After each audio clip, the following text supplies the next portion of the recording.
Here's the thing. I feel like I should come clean about this. If it's possible to have like a crush on a church, I have that with your church.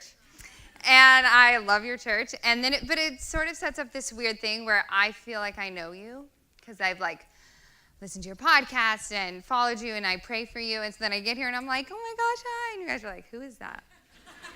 So I'm sorry if I randomly hug you later, but I think we're friends.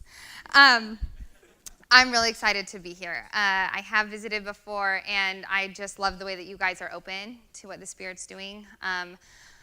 I love the way that you're not afraid to dig deeper and to push boundaries a little bit. And so today we're going through Ephesians 6, 5 through 9. And what my hope and my prayer is that we can take something that we think is very normal in our lives, maybe even routine at points, and we can kind of lean in there and see what God has to say about that. So if you want to open to Ephesians 6, 5 through 9, and I want to just give you a quick background here. The way that I approach the text is always like this. I take the verse that we're going to do, and then I zoom out a bit and apply it. So Ephesians 6, 5 through 9, what does that mean in the context of Ephesians? And then I zoom out a little more. What does it mean in the context of the New Testament? And then the Old Testament? And then the entire narrative of Scripture. And then finally, what does this have to do with and what does it tell us about the character of God? And so that's how we're going to approach it today. We're going to start in Ephesians. We're going to go to the gospel, or we're going to go to the Old Testament, the Gospels, and then back to Ephesians. So if you want to start here, it says, verse 5, slaves, obey your earthly masters with respect and fear, and with the sincerity of heart, just as you would obey Christ. Obey them not only to win their favor when their eye is on you, but as slaves of Christ, doing the will of God from your heart. Serve wholeheartedly, as if you were serving the Lord, not people, because you know that the Lord will reward each one of you for whatever good they do, whether they are slave or free. And masters, treat your slaves in the same way. Do not threaten them, since you know that he who is both their master and yours is in heaven, and there is no favoritism with him. So in vein of looking at this, what does the context mean? A slave, in the cultural context of this verse, is more like what we would consider a servant. It's someone who is hired, but the deal is that the person would do work for the master, and then the master in turn would provide a sort of protection over that person. They usually were employed about 3 years, so there was an end in sight. But scholars believe that when Paul wrote this, actually, that was a practice that was kind of dwindling down. People didn't do it as often as they used to. But it's important to know this because I want to be clear about one thing. If we're looking at the scripture and then we're kind of pulling back and zooming out, we can never use a scripture like this to condone slavery. God cares about justice. He cares about equality. And the ground where the cross is even, and it is wide, and everyone's accepted. So we must know that, and we must lean into that because it says a lot about how God works in our life. See, because what Paul did is he took something that was a reality in society, and he said, look, this is a reality. How can we then live more like Jesus in light of that? How can we find freedom from this? And God does that to us. We all live with certain realities that are less than kingdom focused, whether it be our attitudes, our habits, things that we're caught up on, things that we carry. We all have stuff that are realities. But the beauty is that God, he comes in to those realities and he says, let me journey with you, right? He doesn't leave us. He doesn't say, good luck, I'll see you on the other side. This is a perfect example. The way the text is actually the way God is to us. He goes into our existence and our present circumstances, and he teaches us to follow him and leads us through his Spirit to live and to look more like Jesus. So in this verse, we've got two people. We have the slaves and we have the master. And the problem here, or the issue here, is Paul's trying to teach them how to work together in this reality. So here you are, and you're sort of set up in this hierarchy. How is it that you can work together and point each other towards Jesus? So let's go to Genesis and see what it says about work. Genesis 3:17, this is right during the fall.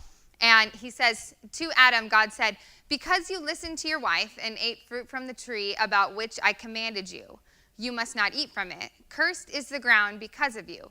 Through painful toil, you will eat food from it all the days of your life. And so what this verse is actually saying, for better or worse, is that all of our work, whatever we do, all the ground that we toil, wherever we spend most of our time to put food on the table or to take care of our family or to take care of ourselves, all of that is going to feel like toil. It's going to feel hard. It's not going to feel always exciting. It's not going to feel happy. It's not going to feel free. That is the reality of the fallen world that we live in. It doesn't matter if you're a CEO, if you're a barista at Starbucks, if you're a stay-at-home mom, that's the reality. There's parts of it that are super hard. And so our job then is to go, this is our reality, acknowledge it, acknowledge the parts that feel like a burden and feel like toil, and then invite God into those places to journey with us.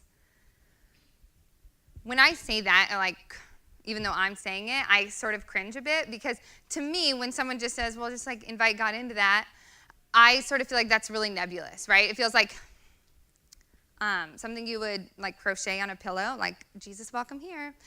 And I don't always know what that means.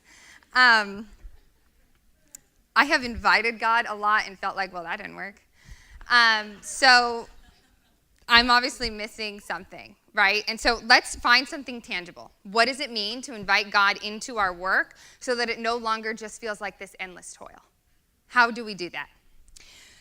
The problem is that we define work by the narrative that's been spoken to us. We define work by the American dream, okay? So if you work hard enough, if you work long enough, if you sacrifice enough so that you work, you will make enough money that then one day you can stop working and you can check out, right? What was that? Oh, amen. I was so excited someone was talking back. You guys are quiet. And that is the American dream. That's what it says. That's the ideal. Build a life for yourself and go until you can't do it anymore. And then one day you don't have to and you can check out. And I know for me, sometimes that sounds good. Sometimes I'm going so far, I'm like, gosh, can I just retire? And my husband's like, you're at home with the kids. That, can't retire from that. I'm like, oh yeah, you're right. My bad. But that's the narrative that we sometimes define work by. And the problem with that is that work is toil. Work is cursed. We will never, ever have enough. So even if we work 85 hours a week, and even if we retire early with all this money, we will not be fulfilled. That's what Scripture tells us. And the truth is because that's the American dream, but God's dream for us is so much bigger. He is a global God. He is outside of time and space, and he has a plan and a hope for his kingdom. He has kingdom dreams for us. Vocation is what God is interested in. Work is what you do. Work is how you put food on the table. It's what you clock in, you clock out, you get a check in the mail. Do people get checks in the mail? I think it's direct deposit. I don't know. It's what pays the bills. Vocation, by definition, is God's mission and purpose for your life. It is so different than work. It is finding what God is doing and inviting him into that or stepping into it. So how do we live according to vocation and not according to work? How do we live according to purpose? See, our hope is that we can escape the work so that then we can do vocation. But God has something different in store. Just like how he doesn't want for us to work, and then check out, we know that because when he was here on earth, that's not what he did. He went into communities. He continually went to people and places and dinners and parties, and he disrupted it to bring hope and healing. So we have to do the same. We have to figure out how we can take our work and simply make it a playground to live out vocation. So what is God's vocation? What are his kingdom dreams for us? Let's turn to Matthew 10, 7 through 15. Jesus is sending out the 12, and he says, these 12 Jesus sent out with the following instructions. Do not go among the Gentiles or enter any town of the Samaritans. Go rather to the lost sheep of Israel. And as you go, proclaim this message. This is how you know what kingdom, vocation, mission, purpose is. The kingdom of heaven has come near. Heal the sick, raise the dead, cleanse those who have leprosy, drive out demons. Freely you have received, and freely you give. And so what he's saying is that the purpose, God's kingdom dreams for us, and our life purpose as his disciples are those things. They are to heal the sick, to raise the dead, to call out demons, and to live generously. If there is anything that we are doing, that we are spending our time, energy, and talents on that do not accomplish these things or do not point towards these things, then it is work and toil and not vocation. That's what he tells us.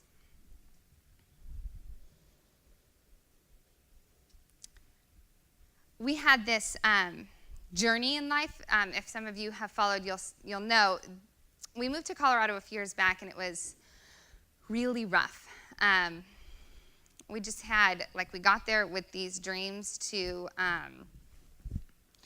finally buy a house, and my husband was kind of going for this promotion at work, and we wanted to have a new baby and another baby, and it was just all these things. And we got there, and we were kind of hitting the ground running fast. We didn't take a minute, and it was a really hard year for many reasons. And I wanted to go back. I wanted to come back here instead of stay in Denver. We didn't know anyone, and I didn't feel like I could handle the circumstances without community. So I wanted to come back, and I approached my husband because we hadn't been there a long time, and I said, I would really like it if we could consider moving back.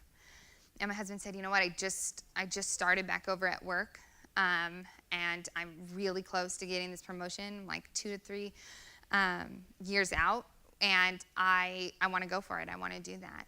And so we sat on that for a bit, and I came back to him, and I said, I can't do it. I can't do it. And, and he said, but I'm working towards this thing. I'm working towards this promotion. And I said gently, I am so sorry to tell you this, but I feel like your work has become an idol. And it didn't go over super well. And I don't blame him. But I will say he was, husband gets quiet, whereas I'm oh yeah, I don't think so. So at least he's quiet. But also it was oh, he's real quiet now. And so he kind of sat on that, and we kind of wrestled with it. In marriage, that is something that is necessary, that is needed. And when we believe the narrative of the American dream, what happens is we get married and we both get kind of siloed into the workforce, right? And then if you have kids, one of you is now siloed farther if the other one decides to stay at home, or you both are, and you're just sort of running this rat race again and again and again and again, and then you come home and you're oh, hi, good night. And one day you wake up and you're what happened? Did we live life, and did we live life together? And I think one of the biggest threats against our marriages is not having these conversations, because the truth is there is absolutely no amount of work, there's no amount of money, there's no certain work schedule that is more important than your marriage. It's just not. We have lived with very little. We have lived from paycheck to paycheck, because after that conversation, we took 3 years and we went deep. We made a list of priorities, and we said, these are non-negotiables. And every single decision from that point was made through that lens. It made sacrifice. Some of our dreams had to go to the wayside for a little bit, but it was worth it, because guess what? That same year, we ended up delivering my second son as a stillborn. And we wouldn't have made it through that if we weren't here. And so we just moved to Austin, and my husband had to start all over on his work again. And so I was kind of wondering how that was going over. He hadn't said anything. And so I said, hey, I'm so sorry. Do you feel like this is Colorado again? Do you feel like you're having to start over? He said, you know what? Not this time. Instead of trying to get the promotion, I have a new goal. I have a new purpose at work. And that is, I'm going to try to, every single team member and customer and person that I come in contact with, my new goal is to preemptively love them no matter what. And I said, that's vocation. That's living according to kingdom dreams. Because when we listen to people, and when we talk to them and we get to know them and we preemptively love them, that's when we heal the sick. That's when we raise the dead, we cast out demons, and we're able to live generously because our focus is not on the work. Our focus is on the mission and purpose of God.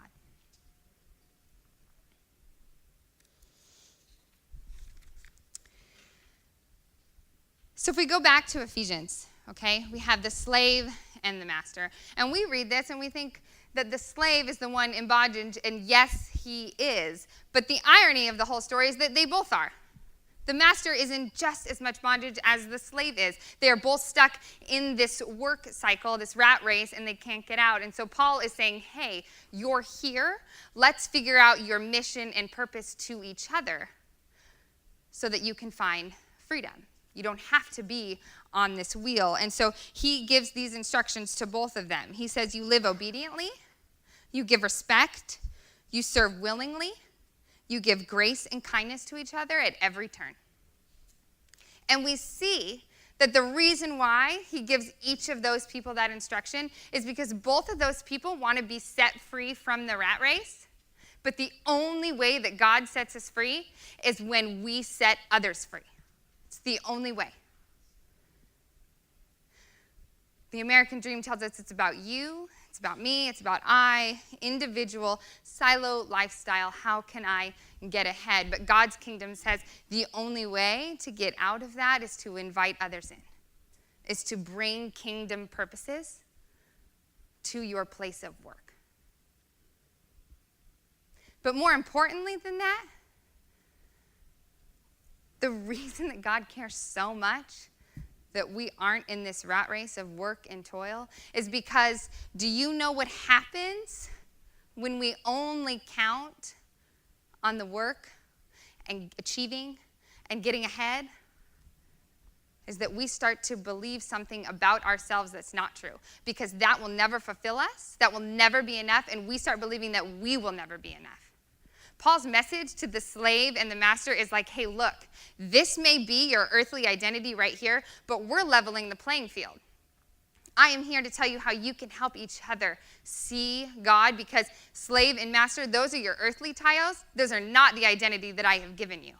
And your work, the people that you are responsible of, the way that you feel this pressure to go, and go, like God just wants you to know that is not your identity. Your identity is that you are sons and daughters of the living King, and he cares so much about you, and you are worthy of love and belonging exactly where you are, no matter what you achieve or don't achieve. That's how we find freedom. The keys to finding freedom in the daily grind, in the identity that it tells us, is we ask God to come in by setting other people free, by looking at people around us, by every email we send, every conference call we get on, every meal we put on the table, and saying, am I bringing kingdom work? Am I healing the sick? Am I helping raise the dead here? Who around me feels like they are dead inside? What does God want to do there? And when we do that, when we invite God in that way, we begin to be set free. So I'm not sure how this hits you. We are all sort of wrestling with things. I know for me, one of the things that I can struggle with is, so I have a day job. I write for this digital agency, and I love my team, and I love my people. And I also have this thing that I do. And for a while, I used to think, okay, if only I could replace that day job with speaking and writing. And then I realized I can't replace work with work. It's still going to be work. It's still going to be toil. So my job instead is to say, gosh, this isn't about me. It's not about me living out my passions. This is about me noticing exactly where I am and who I'm with and bringing kingdom things to those people.